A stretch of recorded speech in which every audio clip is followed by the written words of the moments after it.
berjalanlah denganmu. Nyatakan Tuhan, nyatakan Tuhan kemuliaan-Mu, dan berjalanlah denganmu. Nyatakan Tuhan, nyatakan Tuhan kemuliaan-Mu, dan berjalanlah denganku.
Oke, ya shalom. Rupanya belum dinyalain. Ya baik, puji Tuhan. Semua kabar baik? Baik, puji Tuhan. Hari ini kita kebetulan ada kedatangan tamu spesial ya dari jauh dari Belanda ya. Luar biasa. Nanti ya ngomongnya bahasa Belanda ya. Bahasa Jerman juga beliau bisa ya, Rob Tegelhoff ya. Baik, Bapak Ibu Saudara yang dikasihi Tuhan, beberapa hari yang lalu banyak orang merayakan Imlek. Saudara merayakan nggak? Ngalap angpau nggak ya? Enggak ya, enggak kesentul sih. Padahal saya udah sediain banyak gitu. Ya, oke. Baik, saya berkaitan dengan Imlek, saya pengen menyampaikan satu pantun. Jangan lupa bilang cakep nanti ya. Oke, jalan-jalan ke kota tua. Lihat lampion berwarna merah. Kongsi pacai untuk semua. Semoga banyak rezeki, banyak berkah buat kita semua. Oke juga ya. Padahal pakai AI. Enggak apa-apa, itu karangan sendiri. Ya baik Bapak Ibu Saudara yang dikasihi Tuhan, hari ini khotbah kita bertema Walking in Unity. Berjalan di dalam kesatuan. So mari kita baca dari Efesus 4 ayat 1 sampai 6. Ya, Efesian ya, chapter 4 verse 1 to 6. Karena ada orang asing jadi kita bahasa Inggris dikit lah ya. Oke. Saya udah siapkan ayatnya, jadi kita baca aja ya bersama-sama ya, karena 1 sampai 6 pendek. Oke, Efesus pasal 4 ayat 1 sampai 6 dalam perikop kesatuan jemaat dan karunia yang berbeda-beda. Mari kita baca bersama-sama. 2, 3 mulai. Sebab itu aku menasihatkan kamu, aku orang yang dipenjarakan karena Tuhan, supaya hidupmu sebagai orang-orang yang telah dipanggil berpadanan dengan panggilan itu. Hendaklah kamu selalu rendah hati, lemah lembut dan sabar.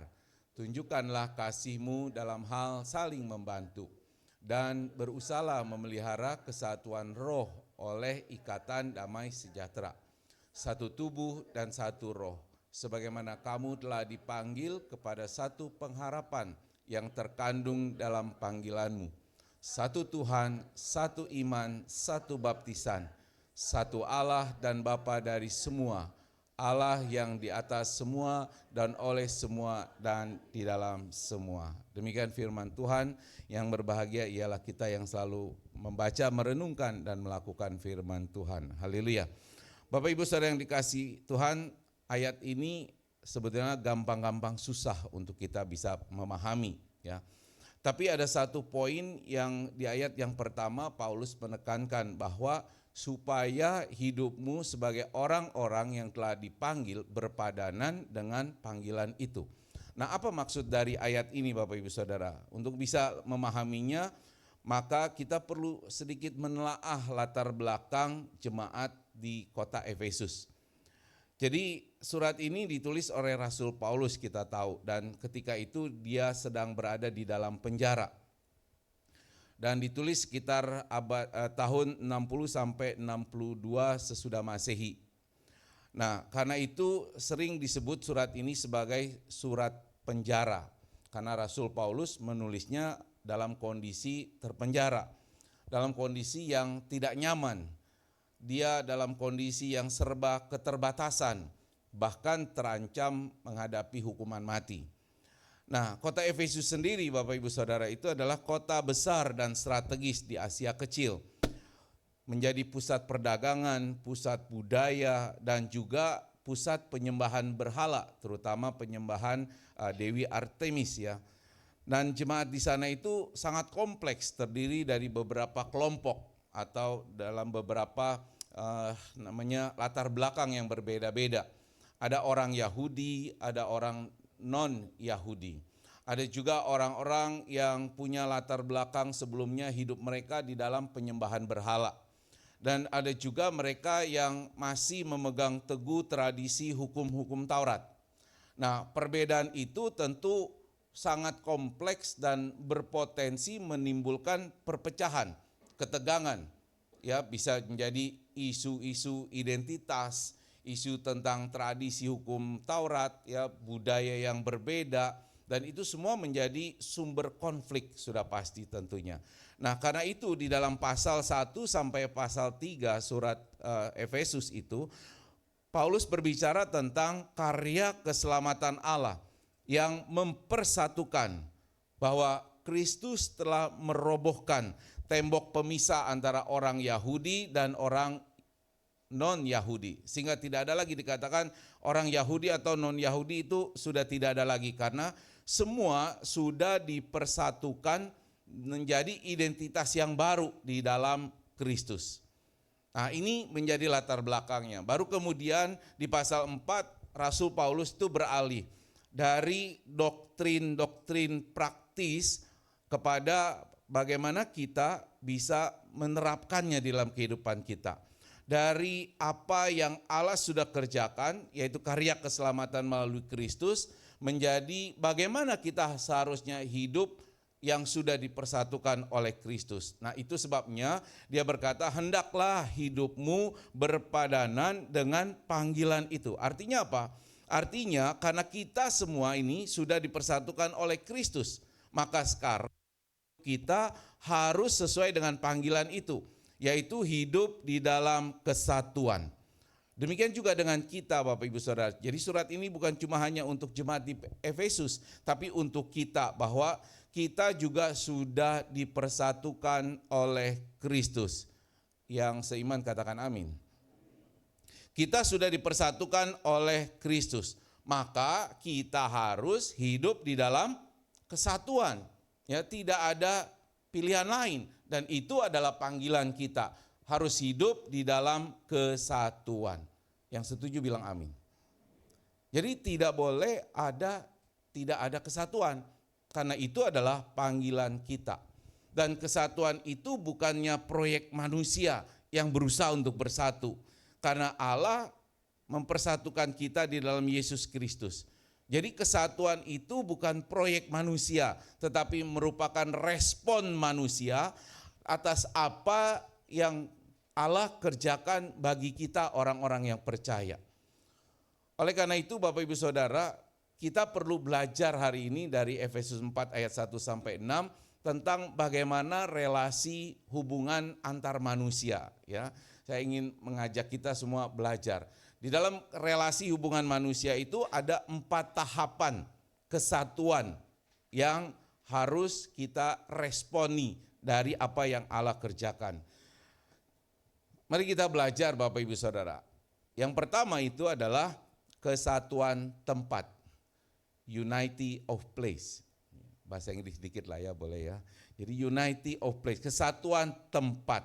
Kesatuan tempat. Kan tadi Rasul Paulus berkata bahwa satu tubuh, satu roh. Ya, istilah satu tubuh itu bukan sekedar satu metafora organisasi Bapak Ibu Saudara. Tapi itu merupakan realitas rohani. Gereja bukan cuma sekedar tempat kumpulan individu-individu yang kebetulan berada di ruangan yang sama, tapi merupakan satu organisme yang hidup. Di dalam 1 Korintus 12 ayat 12 Paulus menuliskan begini, karena sama seperti tubuh itu satu dan anggota-anggotanya banyak dan segala anggota itu sekalipun banyak merupakan satu tubuh, demikian pula dengan Kristus. Artinya apa? Banyak anggotanya, banyak fungsinya, tapi semua adalah satu tubuh. Seperti tadi saya ceritakan, jemaat di Efesus itu terdiri dari orang-orang Yahudi dan orang-orang non-Yahudi. Berbeda latar belakang, berbeda budayanya, tapi mereka dipersatukan. Mungkin secara sosial mereka tidak semuanya duduk sama-sama berkumpul di satu tempat, mungkin ya. Tapi mereka tetap dipersatukan lewat tubuh Kristus. Kita ada di Golden Fatmawati, tapi kita adalah bagian dari tubuh Kristus di kota Jakarta ini. Amin ya. Kita di Jakarta, tapi kita adalah bagian dari tubuh Kristus se-Indonesia. Kita adalah bagian dari tubuh Kristus sedunia yang dipersatukan oleh Kristus. Nah, kita dipersatukan, tetapi kita juga mungkin berada di dalam satu tempat. Kan kita sama-sama ada di sini, ya, dipersatukan dalam satu tempat. Tapi persoalannya adalah, kalaupun kita ada di dalam tempat yang sama, apakah kita ini sudah sama-sama sehati? Belum tentu, ya, belum tentu. Nah, jadi kita boleh beribadah bersama-sama, saudara. Kita boleh menaikkan pujian bersama-sama. Kita boleh tepuk tangan bersama-sama hari ini. Tetapi belum tentu kita punya membuat kita itu menjadi satu hati, sehati. Ya, banyak orang hadir di dalam ibadah, ya, tapi ini tidak menyinggung saudara, enggak ya, di luar sana lah ya. Banyak orang hadir dalam ibadah, tapi enggak saling kenal. Hadir di tempat yang sama, naikkan pujian yang sama, katakan haleluya sama-sama, tapi tidak saling peduli. Kalaupun tanya, gimana kabarnya? Oh baik ya, cuma basa-basi. Belum sungguh-sungguh ada satu keterikatan, ada kesehatian, ada saling peduli, saling sepenanggungan, belum tentu ada. Nah, kita perlu belajar dari jemaat mula-mula Bapak Ibu Saudara. Di dalam Kisah Para Rasul 2 ayat 44 dikatakan, dan semua orang yang telah menjadi percaya tetap bersatu. Mereka itu bukan cuma kumpul-kumpul, tapi mereka bersatu. Sehingga ada dimensi hati, ada dimensi komitmen di sana. Ya, itu sebabnya di dalam Efesus 4 ayat 4 tadi Rasul Paulus mengatakan kita harus menjadi satu tubuh. Bukan cuma satu tubuh, tetapi juga satu roh. Kenapa? Karena di dalam setiap kita ada tinggal roh yang sama. Roh Allah yang sudah diberikan kepada kita. Amin. Amin. Jadi seharusnya di antara kita ada koneksi, ada koneksi ilahi yang lebih dalam daripada sekedar kedekatan fisik. Sehingga dengan demikian harusnya kita ini bukan cuma berkumpul di satu tempat, tapi juga harus ada kesehatian. Yang setuju bilang amin. Ya. Kenapa? Karena kita punya roh yang sama. Ya. Sehingga kita harusnya terhubung satu dengan yang lain Bapak Ibu Saudara. Rasul Paulus di dalam Roma 12 ayat 5 dikatakan begini, demikian juga kita walaupun banyak, tadi di awal sudah dibacain sama pendeta Emi ya, adalah satu tubuh di dalam Kristus, tapi kita masing-masing adalah anggota yang seorang terhadap yang lain. Jadi di situ ada terkoneksinya Bapak Ibu Saudara. Bukan cuma individu yang terpisah, tapi di situ ada makna relasi yang harus dibangun. Bukan cuma sekedar kehadiran kita di gereja ini. So, kesatuan tempat itu adalah awalnya, fondasinya. Itu penting. Karena kalau tidak ada tempat berarti tidak ada komunitas. Ya, tidak ada komunitas berarti ada yang namanya tubuh Kristus. Jadi kita perlu menjadi bagian dari komunitas. Namun kalau kita hanya berhenti di situ, berarti gereja itu hanya sekedar sebuah organisasi. Nah, maka pada pagi hari ini mari kita belajar walking in unity. Berarti apa? Berarti kita bukan cuma sekedar hadir, tapi kita harus menjadi terlibat. Bukan cuma sekedar hadir, tetapi harus terlibat.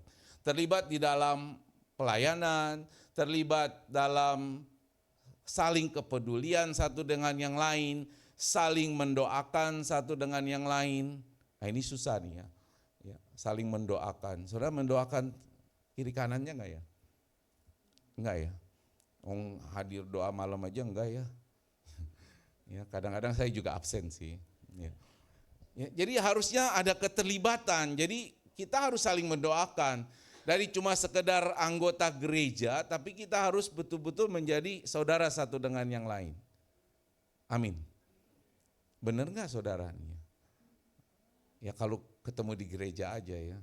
Di luar gereja ya lulu gua lah ya. Jangan tersinggung.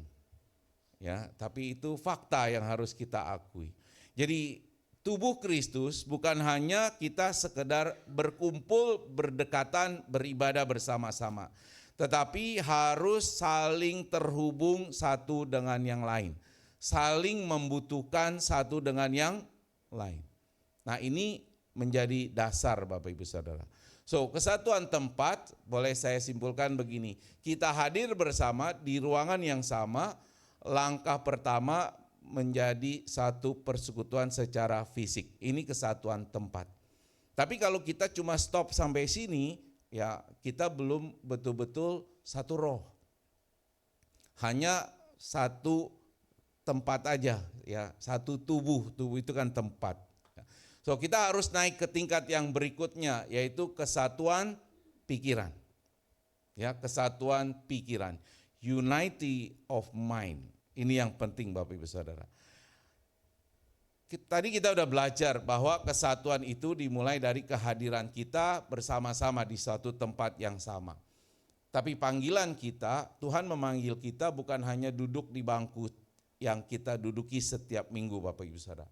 Kita dipanggil untuk punya pikiran yang sama, memiliki kesatuan pikiran.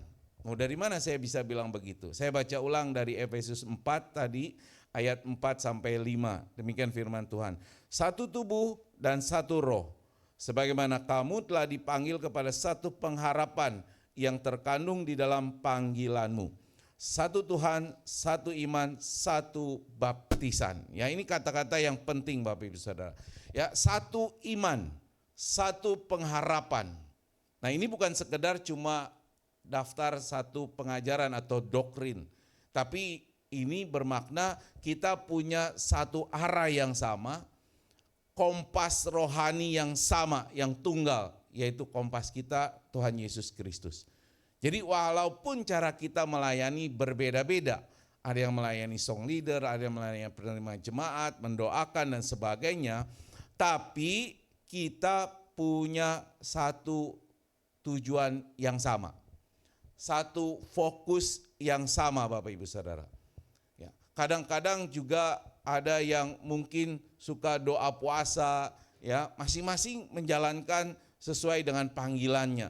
Tapi ingat, meskipun kita melakukan tugas yang berbeda-beda, tapi kita adalah satu tubuh Kristus. Tujuan akhir kita adalah satu, yaitu apa? Memuliakan Kristus dan memberitakan Injilnya sampai ke ujung dunia.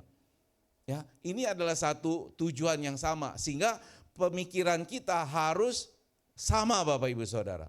Jadi kalaupun kita melayani Tuhan dengan menjadi song leader, tujuannya apa? Bu Dewi? Bukan, memuliakan Kristus, ya. Tujuannya itu. Ketika kita melayani di tempat lain, tujuannya untuk apa? Memuliakan Kristus. Jadi dasar motivasi pemikiran kita harus sama, yaitu untuk memuliakan Kristus. Kalau ada di sini yang mengambil bagian jadi penerima jemaat, tujuannya apa? Bukan supaya dikenal sama jemaat gitu kan, tapi untuk memuliakan Kristus. Ketika kita mungkin ditempatkan Tuhan bekerja di dunia sekuler, kita harus punya pikiran yang sama bahwa kita ada di sana juga untuk memuliakan Kristus. Ketika kita melakukan tugas tanggung jawab kita di dalam kehidupan rumah tangga sebagai ibu, sebagai ayah, sebagai anak, apapun yang kita kerjakan itu dengan satu pemikiran bahwa untuk memuliakan Kristus. Nah, disitulah kita baru mendapat pengertian bahwa kita ini satu iman kepada satu Tuhan, yaitu Kristus yang sudah menebus kita.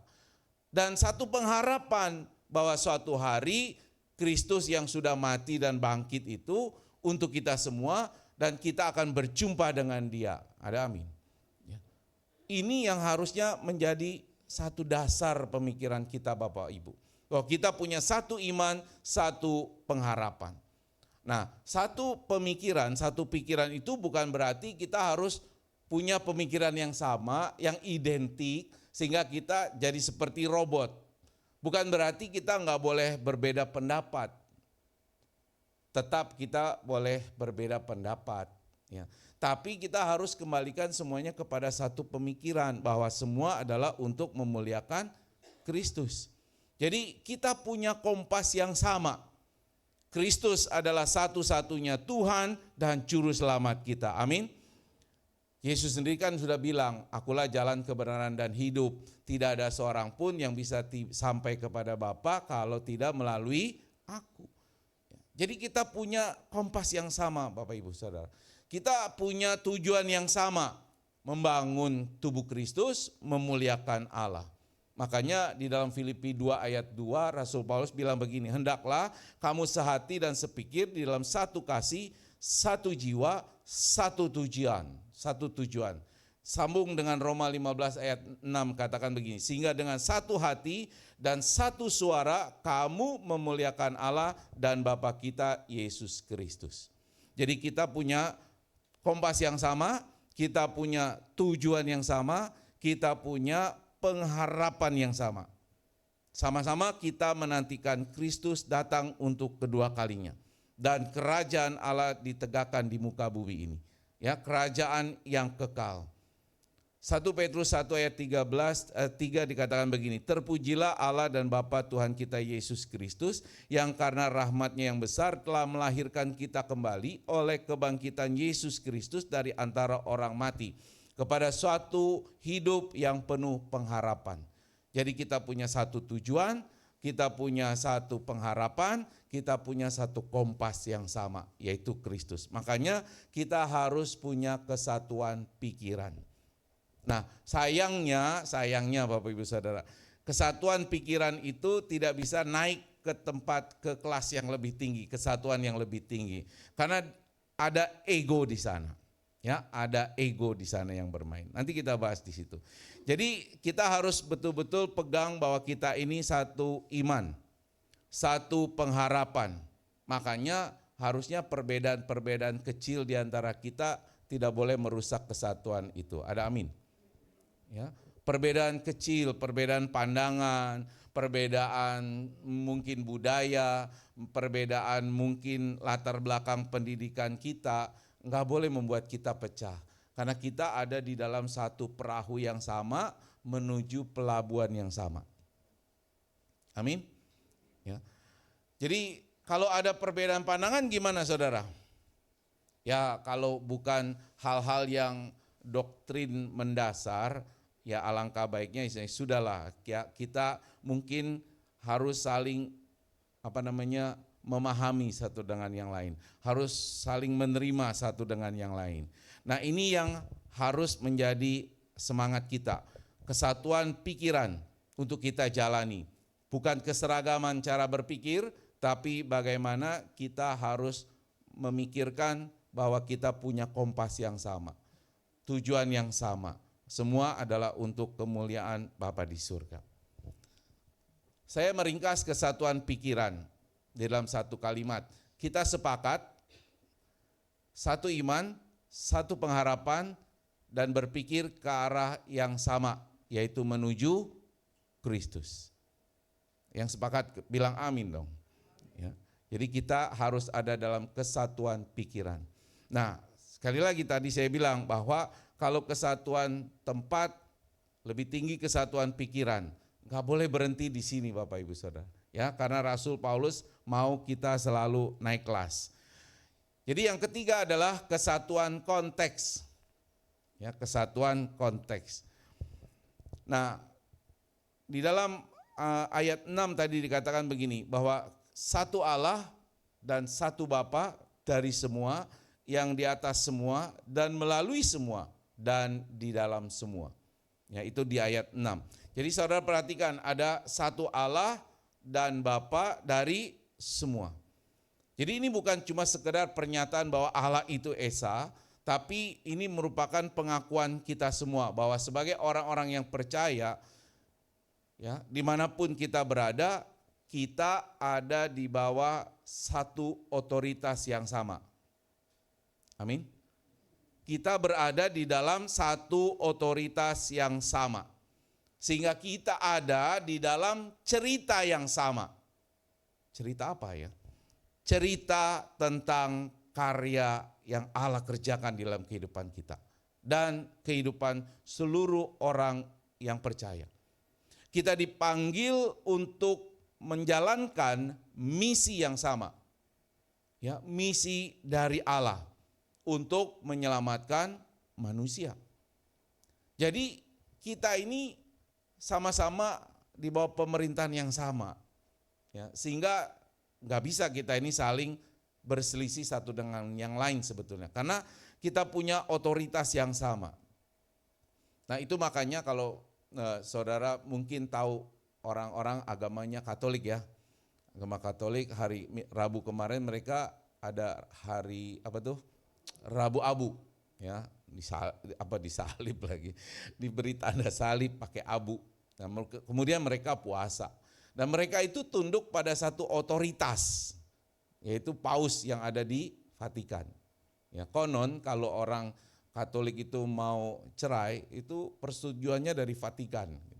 Ya, mereka ada di dalam otoritas yang sama. Itu hanya satu penggambaran ya. Kalau kita orang-orang Kristen tidak seperti itu. Ya. Tapi kita harus percaya bahwa kita juga ada di dalam satu otoritas yang sama, yaitu Allah Bapa kita di surga. Amin. Ya, inilah kesatuan konteks yang harusnya membuat kita itu berhenti untuk melihat segala sesuatu hanya dari kacamata kita yang sempit. Hal-hal yang kecil, hal-hal yang sepele. Maka dari itu kita tidak boleh ya mementingkan ego kita pribadi ataupun kepentingan satu kelompok tertentu. Bahkan kita harus mengabaikan ada zona nyaman yang kita sudah jalani dan harus melihat dalam satu konteks besar, yaitu konteks Allah, karya yang Allah sedang kerjakan, yang saya sebut cerita Allah yang sedang digenapi lewat kehidupan kita sebagai tubuh Kristus. Jadi kita ini ada di dalam rangkaian ceritanya Allah Bapak Ibu Saudara. Sehingga kita ya harus tunduk pada otoritas Allah sendiri. Ya, ini penting Bapak Ibu Saudara. Ya, saya mau kasih satu ilustrasi sederhana lah begini. By the way, siapa Bapak Ibu Saudara yang pernah ikut tur? Satu rombongan tur misalnya. Ya, entah pergi kemana sama-sama berapa orang, kadang-kadang nggak saling kenal gitu ya. Kenalannya baru di tur. Saya juga pernah beberapa kali. Nah, tapi saya mau gambarkan begini yang sederhana lah. Bayangkan ada sebuah rombongan wisata datang ke Jakarta dari daerah.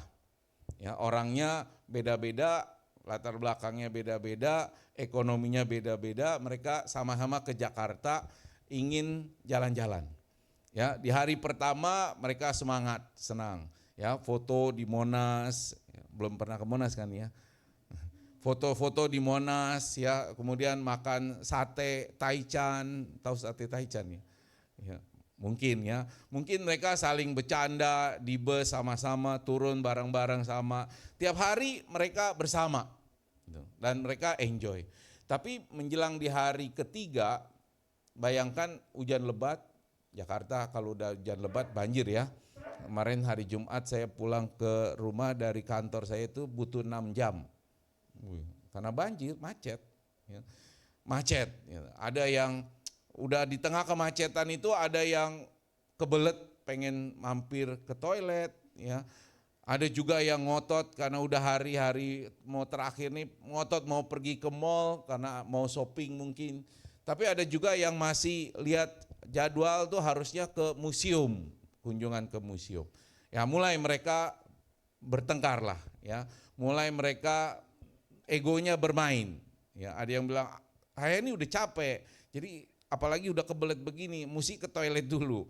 Ya ada yang bilang, enggak saya udah bayar, saya mesti pergi ke mall. Ya, wah nih tujuan saya bawa anak saya untuk mau kasih lihat museum supaya dia bisa belajar gitu ya, masing-masing kepentingan. Ya, mereka bertengkar. Nah, tapi si pemandu wisata biasa kan kalau tur itu ada tour leadernya. Tour leadernya bilang begini ya, Bapak Ibu, kita ini berangkat bersama-sama dengan satu tujuan yang sama, yaitu untuk melihat keindahan Jakarta bersama-sama. Dan kita punya satu tujuan bahwa kita harus pulang dengan membawa kenangan yang tak terlupakan. Jadi mari kita saling menyesuaikan keinginan kita itu untuk kepentingan bersama, tujuan kita bersama. Maka perspektif mereka harusnya bisa berubah, harusnya ya. Tapi bisa berubah gak Bapak Ibu? Enggak gampang ya, tidak gampang.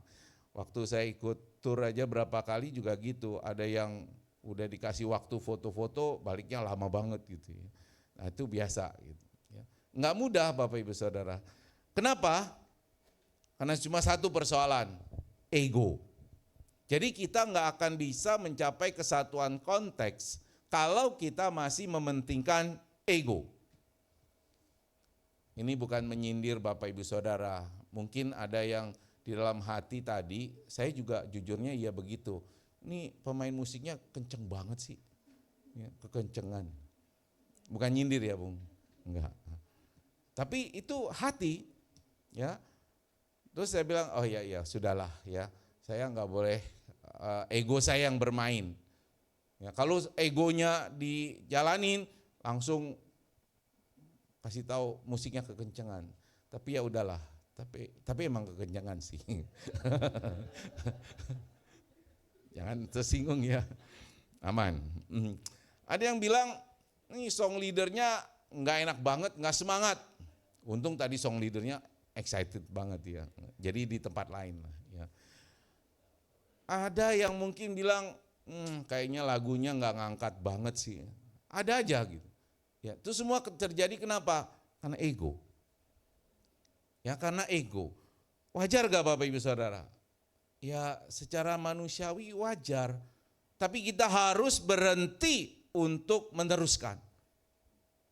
Supaya tidak menjadi apa? Keluh kesah, kekecewaan, kepahitan yang akhirnya apa? Merusak kesatuan kita. Itu yang penting. Nah, ketika itu muncul, maka kita harus mulai mengingat apa yang menjadi pesan Rasul Paulus. Bahwa kita ini tidak sedang menjalankan cerita kita pribadi. Tapi kita ada di dalam cerita besarnya Allah. Sehingga kalau hari ini kita ibadah di tempat ini bukan karena kepentingan kita pribadi sebenarnya. Tapi ini adalah bagian dari rencana Allah buat kehidupan seluruh anak-anak Tuhan di muka bumi ini.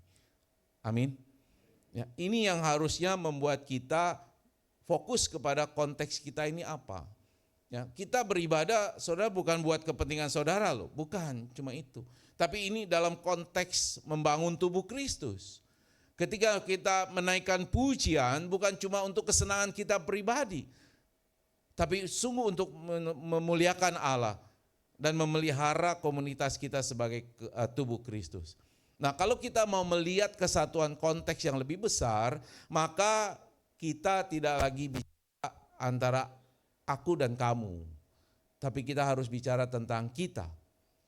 Tentang kita yang ada di dalam otoritas Allah, ya, di dalam satu rencana Allah yang besar. Nah, kembali lagi, Roma pasal 12 ayat 4 sampai 5 mengatakan bahwa kita ada di dalam satu tubuh, satu konteks organik, saling bergantung, bukan saling bersaing, saling membangun, bukan saling menjatuhkan. Ya, supaya apa? Supaya jangan ada perpecahan di dalam tubuh, tetapi supaya anggota-anggota yang berbeda itu saling memperhatikan. Karena jika satu anggota menderita, semua anggota pun turut menderita. Jika satu anggota itu dihormati, semua anggota turut bersukacita. 1 Korintus 12 ayat 25 sampai 26. Jadi artinya kesatuan konteks itu harus membuat kita bisa ikut merasakan cerita saudara kita, karena kita dalam satu cerita besar Allah. Duka orang-orang yang percaya adalah duka kita. Ya.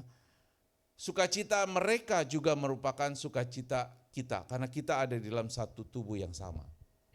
Oleh karena itu, hendaklah hidupmu berpadanan dengan Injil Kristus. Supaya apa? Apabila aku datang, kata Rasul Paulus, aku melihat.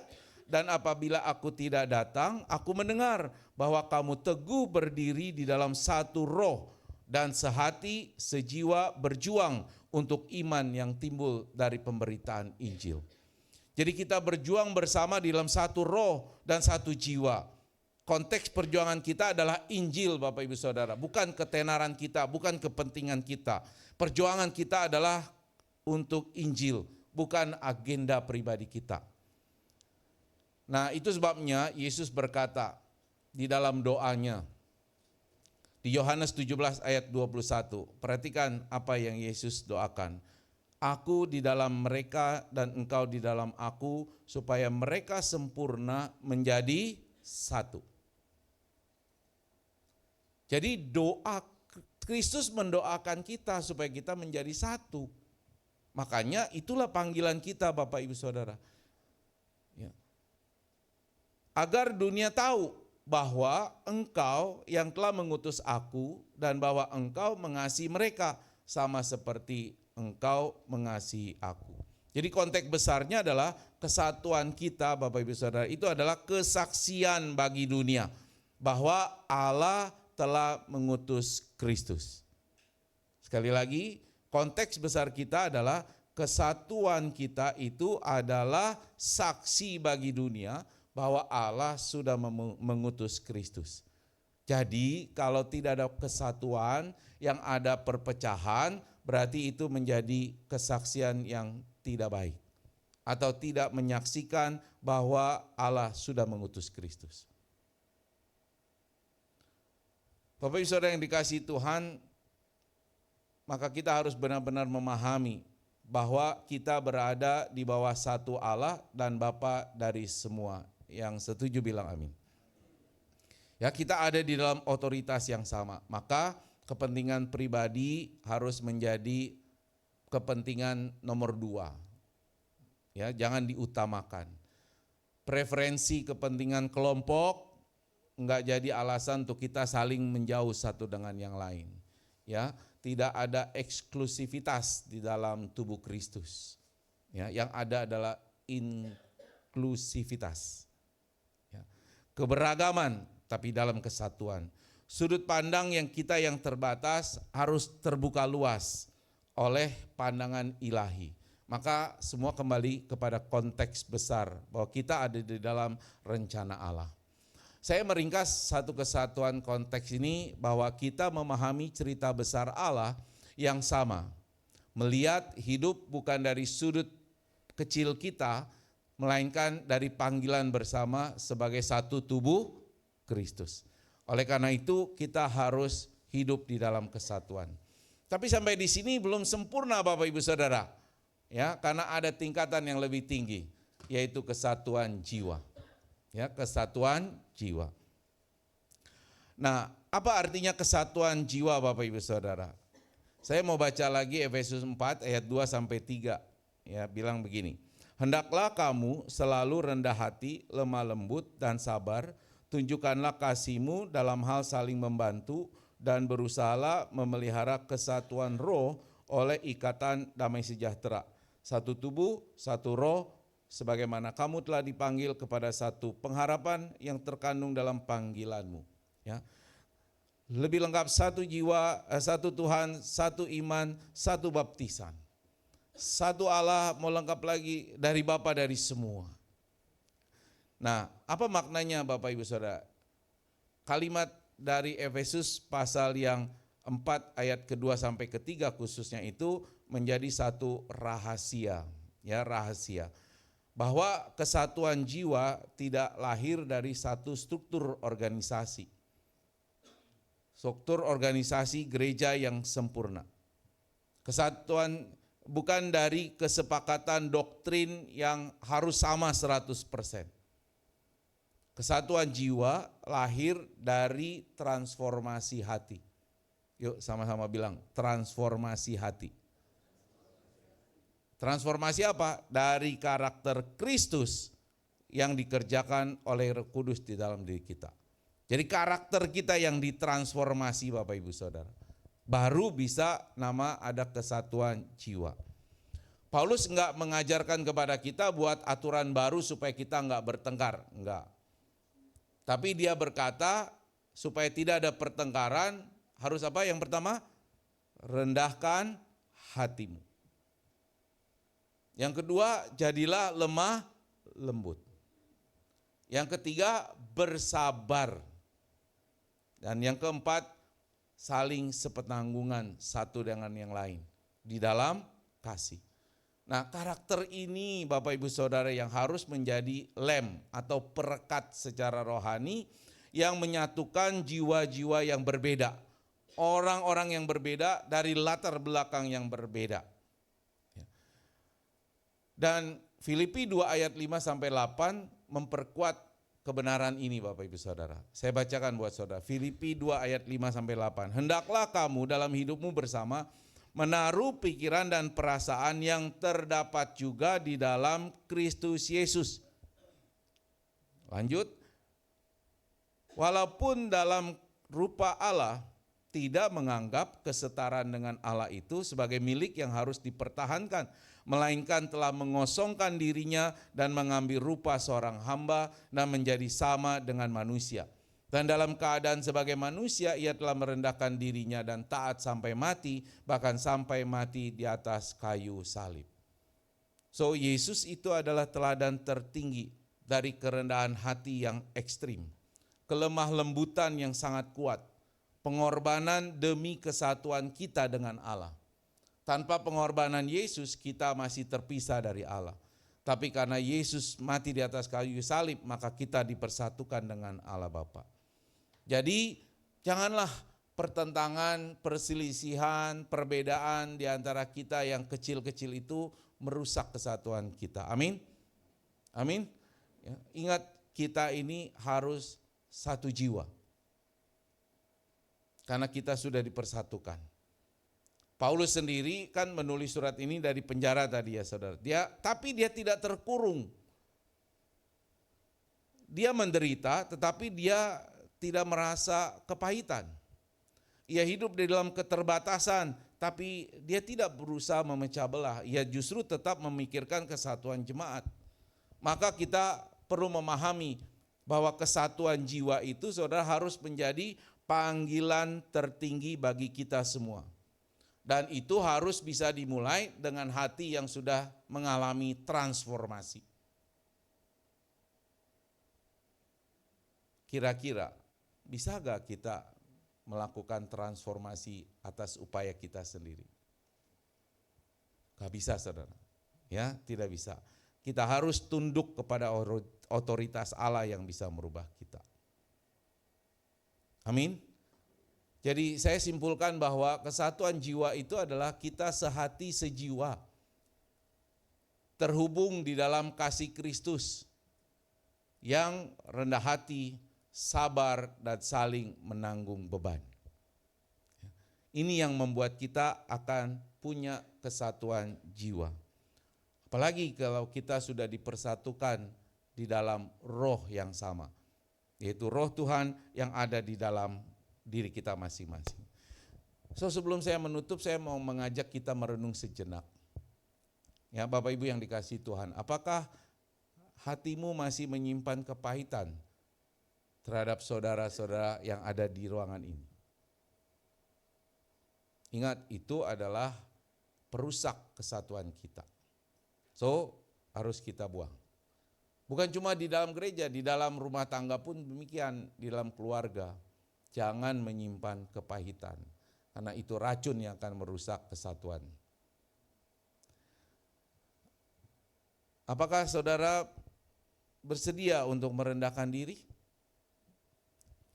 Bersabar, saling menanggung beban, yang berarti harus mengalahkan ego.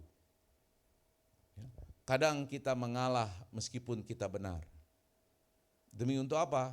Demi untuk kemuliaan Allah. Kadang kita harus merendah meskipun kita harusnya ditinggikan. Kita direndahkan, ya bersabar. Bahkan harus merendahkan diri kita demi untuk kemuliaan Allah. Yang ketiga, apakah saudara siap melayani Kristus? Dengan cara apa? Mengosongkan diri demi untuk kesatuan kita. Ingat, perbedaan di antara kita bukanlah masalah besar. Perbedaan pendapat, pikiran, ya bukan masalah besar. Asal kita fokus kepada kompas yang sama, Kristus sebagai Tuhan dan Juru Selamat kita. Nah, inilah panggilan kita Bapak Ibu Saudara, walking in unity. Panggilan kita untuk berjalan di dalam kesatuan. Ini harus menjadi semangat bagi kita. So, jika hari ini firman Tuhan telah menyentuh hatimu, jangan berhenti sampai di sini. Tapi lakukan di dalam kehidupan kita secara pribadi. Amin. Aminnya kurang semangat ya. Amin. Ya, jangan berhenti sampai di sini. Ya. So, saya ingin memberi kesempatan saudara, pemusik boleh naik ke panggung. Mari kita doa secara pribadi. Ya, secara pribadi saya beri kesempatan saudara. Berdoa secara pribadi, mohon pimpinan Tuhan. Jika selama ini mungkin kita sering mengutamakan ego pribadi kita, tanpa kita sadar, membuat kita menjauh dari keluarga kita yang seiman maupun keluarga kita pribadi. Sikap berdoa saudara.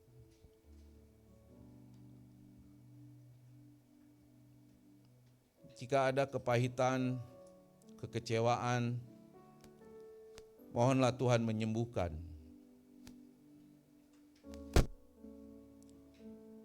Jika kita merasa selama ini di gereja kita ini belum ada kesatuan hati, kesatuan jiwa, maka kita memohon pada Tuhan untuk kita dipersatukan kembali. Kita tidak perlu menjadi orang yang sempurna Bapak Ibu Saudara. Tapi kita perlu jadi anak Tuhan yang taat. Kita tidak perlu menjadi orang yang hebat. Karena yang hebat itu adalah Allah kita.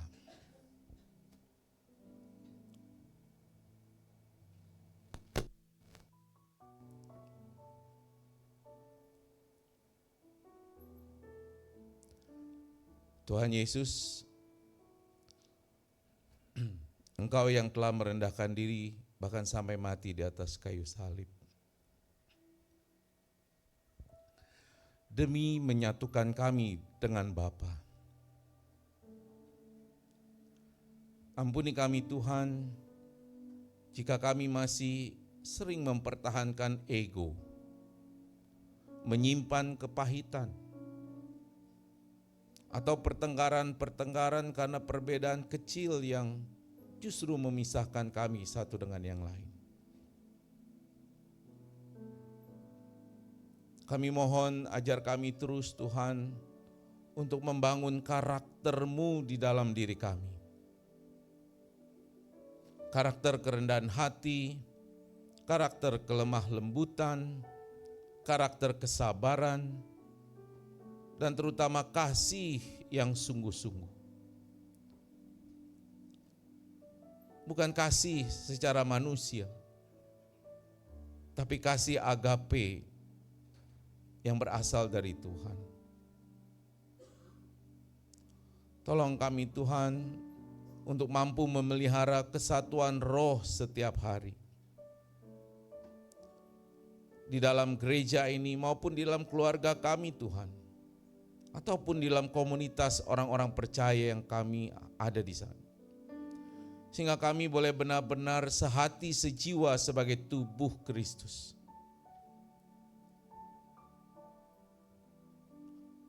Dan kami memohon kiranya Tuhan menjadikan gereja kami ini menjadi saksi kasih-Mu yang nyata bagi dunia dengan kesanggupan kami berjalan di dalam kesatuan.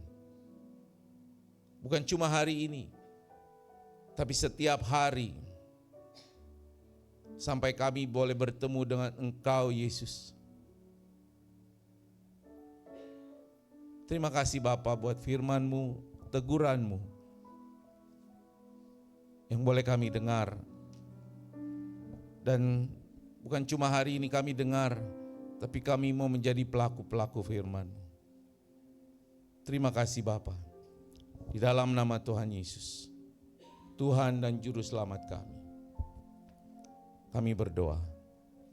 Haleluya. Amin.